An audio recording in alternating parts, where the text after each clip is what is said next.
Yo, what up people? Today we're talking about Genshin Impact. This game came out, I think, the end of September, so it's only like 2 or 3 weeks old. I've been playing it off and on.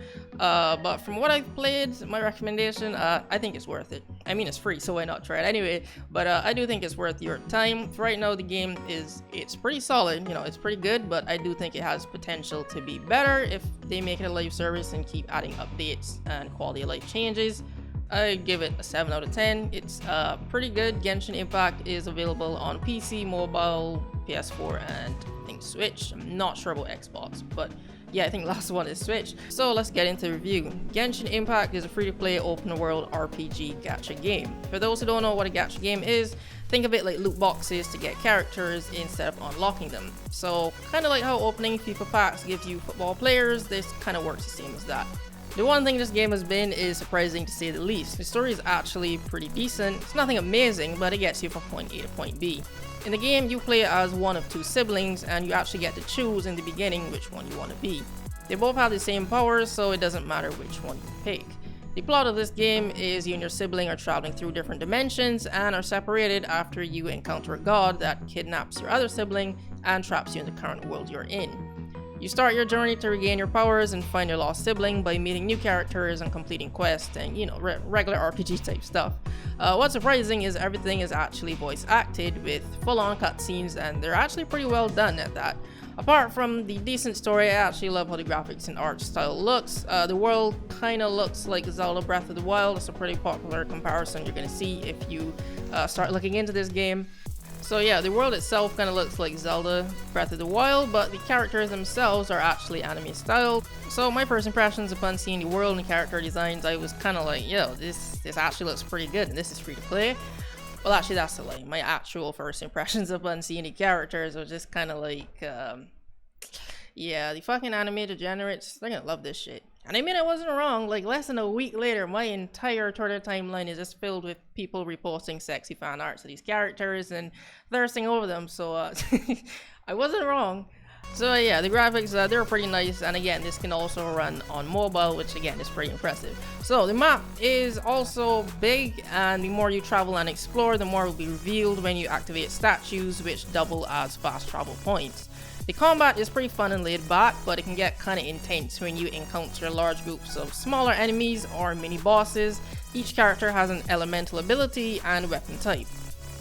And the fun begins when you start to unlock more characters and start combining their elemental abilities to create combos.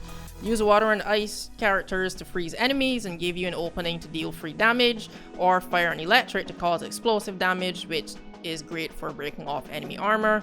And you can use fire and then wind to spread it onto the grass and burn enemies caught in the blaze. What impressed me was having to learn these power combos and their counters, because enemies themselves also have their own elemental powers, and you have to change characters on the fly to counter them.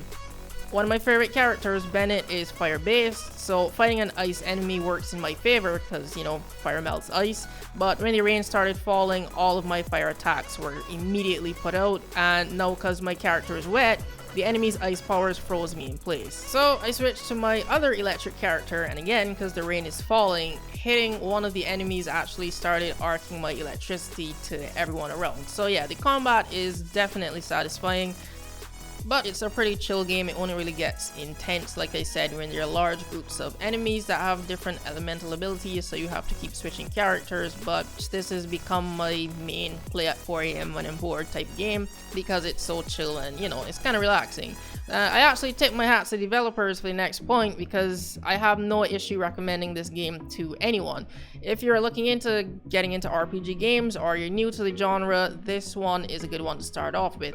Like in a typical RPG, you know, there's leveling up your characters, your weapons, having to manage your party's health, high level dungeons, and, you know, everything else you could come to expect from RPG games. But what I'm also grateful for is that this game explains everything to you. Most RPGs just like kind of explain the combat and then they just throw you into the world.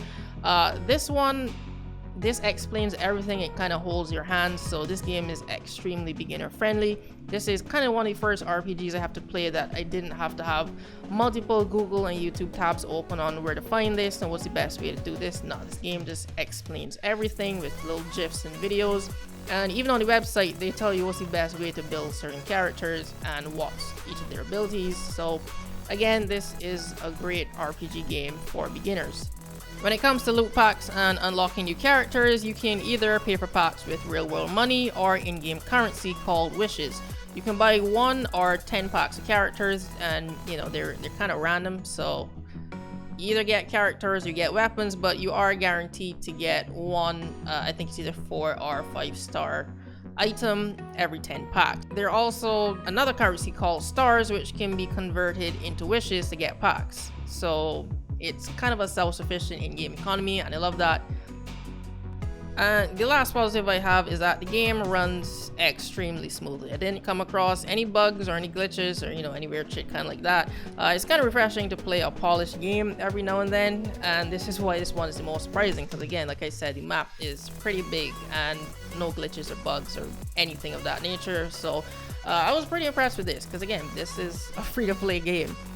So now on to the negatives and stuff I didn't like. Co-op kind of sucks at the moment, but I'll chalk this one up to the game being new. Co-op is unlocked at Adventure Rank 16, but for now it feels kind of pointless. Unless you want to do dungeons, that's about it. The chest that you can open, there's no shared loot. You can't do your main story if a friend is with you, and it limits the amount of characters in your party to be split between however many people you're playing with. So if you're playing with 4 people, each of you can only use 1 character from your party, which I didn't like at all. And the last thing I hated is that there's a stamina bar. Stamina bars and open world games do not go good together. This is a hill that I'm willing to die on. The map is huge and I have to stop running every couple of seconds because I'm out of stamina. Sure, you can upgrade the stamina bar at some of the fast travel statues, but again, if the map is this big, I would rather just constantly be running all the time. It makes it easier to get around. So that is one of the things I hope they remove in the future with their quality of life changes, because I hate it. I don't mind having the stamina bar for fighting, but when it comes to exploring, it just makes it kind of harder. But yeah, that's my review of Genshin Impact. Right now, they're doing a pretty good job content-wise. Their in-game events, there's daily login that give you a lot of in-game currency, which helps with the buying packs, and they're free trials, so you can try out a lot of new characters that come with each, I think, new update for packs or whatever. I don't know what it's called, but yeah, so right now, game 7 out of 10. Like I said, I do think it's worth your time, and it's free, so check it out, give it a try. If you currently play Genshin, what are your thoughts on it down below, and who's your favorite character? For right now, I kind of like Menet and Eraser. I have given up on trying to get it. Diluc and Venti and Jean, I've just given up on them. So hopefully when the next update drops with the new characters that should be coming out, I think next week or the week after that, I can get some luck with those characters. But yeah, that's the end of this review. If you found this helpful, leave a like and share it around, and subscribe for more game reviews. Thanks for watching, and I'll see you next video.